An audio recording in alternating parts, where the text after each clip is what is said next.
বার্তা সংস্থা রয়টার্স বলছে, বিশ্ববাজারে স্পট মার্কেটে স্বর্ণের দাম প্রতি আউন্সে 2% বেড়ে হয়েছে প্রায় $3,236, আর ফিউচার মার্কেটে স্বর্ণের দাম আউন্স প্রতি 2.1% বেড়ে বেচাকেনা হচ্ছে $3,244।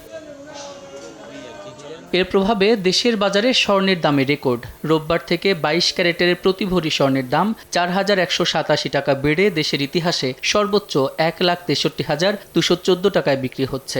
এছাড়া 21 ক্যারেটের 1,55,796 টাকায়, 18 ক্যারেটের 1,33,541 টাকায় এবং সনাতন পদ্ধতির প্রতি ভরি স্বর্ণ 1,10,271 টাকায় বিক্রি হচ্ছে। ট্রাম্পের বাণিজ্য যুদ্ধ, মধ্যপ্রাচ্য ও ইউরোপে ভূরাজনৈতিক অস্থিতিশীলতা ও ডলারের দর পতনে স্বর্ণের দাম চড়া। বিশেষজ্ঞদের মত, পরিস্থিতি অব্যাহত থাকলে দ্রুতই প্রতি আউন্স স্বর্ণের দাম $3,500 হতে পারে। বাংলাদেশের বাজারে যা ছাড়িয়ে যেতে পারে 2 লাখ টাকা। সাদিক হাসান ইমন, সময় সংবাদ, ঢাকা।